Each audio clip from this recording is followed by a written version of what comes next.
everyone, I'm Jaspreet Singh, Microsoft Identity and Security Engineer. Today I'm going to talk about email phishing.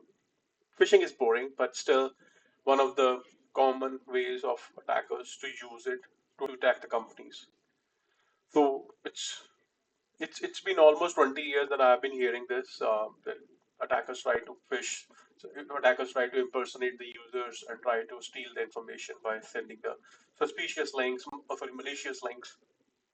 They'll try to create an emergency situation for you uh, by sending an email stating that, and they will try to impersonate a user as well.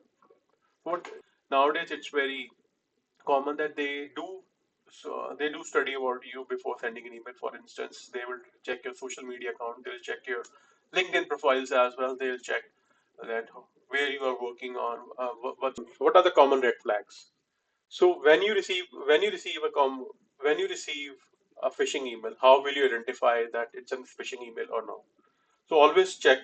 There are a couple of ways that you can greetings. For instance, they will, rather than telling your name, rather than writing your name in the email, they will say, "Dear customer, dear sir, dear madam, hi there."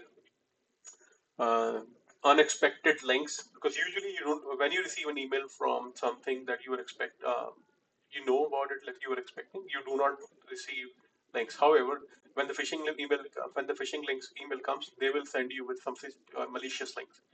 And first thing, second thing is always check sender of the email, because always check, because they will try to impersonate the domain name as well before sending. Let's say American, let's say that you are expecting an email from American Bank of America.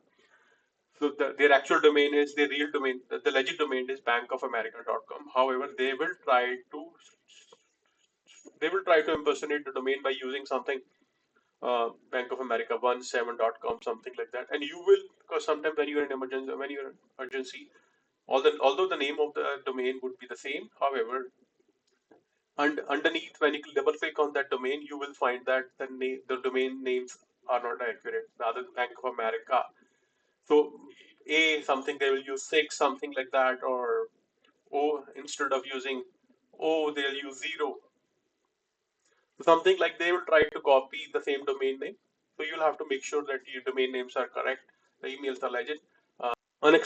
You'll also find unexpected links and attachments, which means you are not you do not get links and attachments from that email, those kind of emails. However, sometimes, but in a phishing email, you will end up finding some emails, links, or attachments which you should never click on.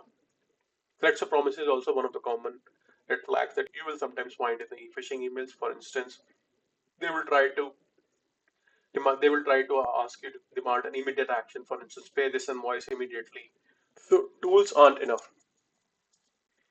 Some emails look real, because since everybody is using AI, so it's quite common to use AI for generating the same kind of email. I've seen the situation where uh, or cyber criminals have performed multiple attacks by using MFA fatigue attack first. With MFA fatigue attack, which means they will keep on receiving MFA prompts immediately, and they ended up approving that request, and they were able to and criminals were able to log into their account and. So what to do? As I said earlier, uh, don't click on any links. When you receive an email or a phishing email, always make sure that email is a legit email.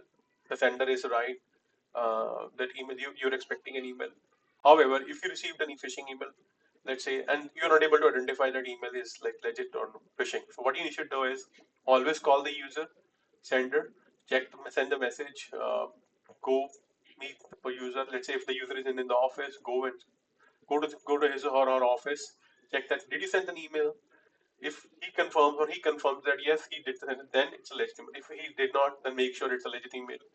Verify the sender, as I already said. Report to your IT provider. If it is a phishing email, always make sure report it to a phishing. There is a button in the Outlook that you can use to report it to phishing. Before deleting, don't delete that email. Phishing, when you click on phishing, report phishing option, it will delete the email from your Outlook. So final takeaway. As I said earlier, we should not click on any malicious links. We should not open any attachments. If you've identified the email as a phishing email, verify the sender, domain name. If it is, as I said, report to your IT provider. These attacks are quite common. So awareness is a key, which means we should also, in companies especially, they should train their employees regularly with these phishing trainings, so that they know what exactly how they can identify. Uh, and it should be regularly done, not like once in a year. It should be regularly done. Phishing simulation tests should be done. If you would like to learn more about email phishing, I've written a full article on itblogs.ca, and labs are also available on f11.ca. Links in the description, guys. Thank you.